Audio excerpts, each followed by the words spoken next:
আমি আলোচনা করব ইনশাআল্লাহ। এই আয়াতের কারিমার ভিতরে আল্লাহ কি বলেছেন, কিয়ামতের সম্পর্কে আল্লাহ পাক রব্বুল আলামিন এই আয়াতে বর্ণনা করেছেন। আজকে এই সম্পর্কে জানব। 33 এবং 34 নম্বর আয়াতে আল্লাহ পাক রব্বুল আলামিন বলেছেন, আউযু বিল্লাহি মিনাশ শাইতানির রাজীম, বিসমিল্লাহির রহমানির রহিম।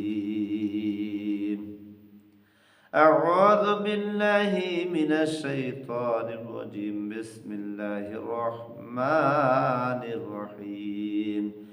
يا أيها الناس اتقوا ربكم واخشوا يوما لا يجزي والد عن والده ولا مولود هو جاز عن والده شيئا إن وعد الله حق فلا تغرنكم الحياة الدنيا ولا يغرنكم بالله الغرور। আল্লাহ পাক রব্বুল আলামিন বলে, ইয়া আইয়ুহান নাসু তাকু রাব্বাকুম। আল্লাহ পাক রব্বুল আলামিন কোরআন কারীমের ভিতরে বলেন, ভয় করো হে মানুষগণ, ভয় করো আমার রবকে, ভয় করো।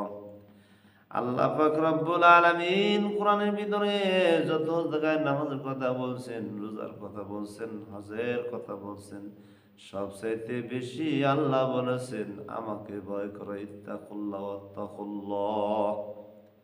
এখানে আল্লাহ পাক রব্বুল আলামিন বলছেন, ইয়া আইয়ুহান নাসু তাকু, হে মানুষজন, হে মানব মণ্ডলী, ভয় করো রব্বাকুম, রবকে। ওয়াখশাউ ইয়াওমান লা ইয়াজজি ওয়ালিদুন আও ওয়ালিদিহি, সেই দিনের ভয় করো। আল্লাহ পাক রব্বুল আলামিন বলেন, যেদিন পিতার কোনো উপকার আসবে না সন্তান। আল্লাহ পাক রব্বুল আলামিন বলেন, ওয়ালা মাউলুদুন হুয়া জাযিন আও ওয়ালিদিহি শাইয়্যা, সেদিন উপকার আসবে না পুত্রের, উপকার আসবে না পিতার, সন্তান উপকার আসবে না পিতার, পিতার উপকার আসবে না সন্তান। আল্লাহ পাক রব্বুল আলামিন বলেন, ইন্না ওয়াদাল্লাহি হাক্কুন ফালা তাগুররান্নাকুমুল হায়াতাদ দুনিয়া ওয়ালা ইয়াগুররান্নাকুম বিল্লাহিল গুরুর। আল্লাহ বলে, পার্থিব জীবনটা তোমাদেরকে কোন ধোঁকায় ফেলেছে, কে তোমাদেরকে প্রমাণিত করেছে, কে তোমাদের ধোঁকায় ফেলেছে? তোমরা পার্থিব জীবনের মুহে পড়ে তোমরা পরকালকে নষ্ট করে দিয়েছ, পরকালকে স্মরণ থেকে তোমরা ভুলে গেছ।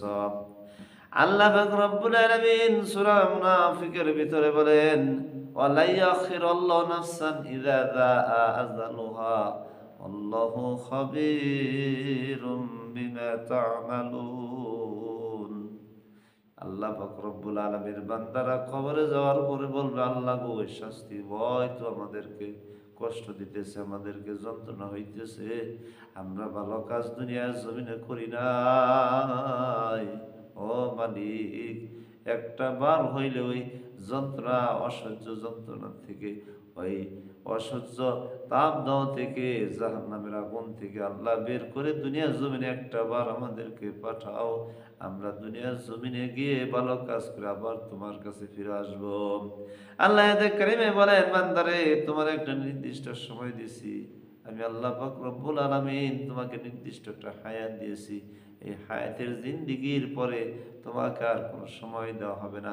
নির্দিষ্ট সময়ে দুনিয়ার জমিনে আমি আল্লাহ পাক রব্বুল আলামিন বেঁধে দিয়েছিলাম।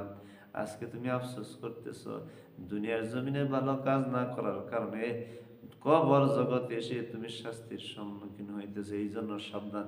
এই জন্য আল্লাহ পাক রব্বুল আলামিন যত জায়গায় নামাজের কথা বলছেন, রোজার কথা বলছেন, সবচাইতে বেশি বলছেন, হে বান্দাগণ, আমাকে ভয় করো।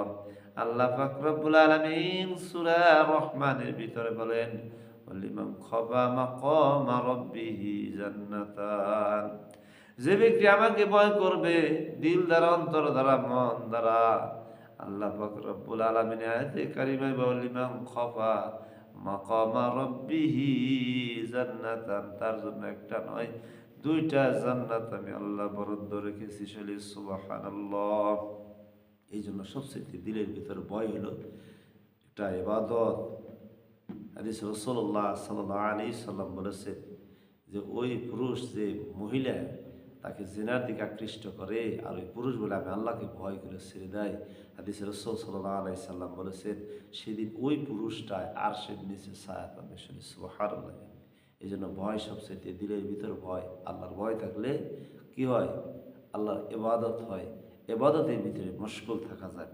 এখানে আল্লাহ পাক রব্বুল আলামিন বলেন ওই দিন পিতা আসবে না পুত্রের উপকারে, পুত্র আসবে না পিতার উপকারে। তাফসীর ইবনে মাজারির ভিতরে আল্লাহ পাক রব্বুল আলামিন বলেন সন্তান মায়ের পাশে 500 বছর ধরে কাঁদবে।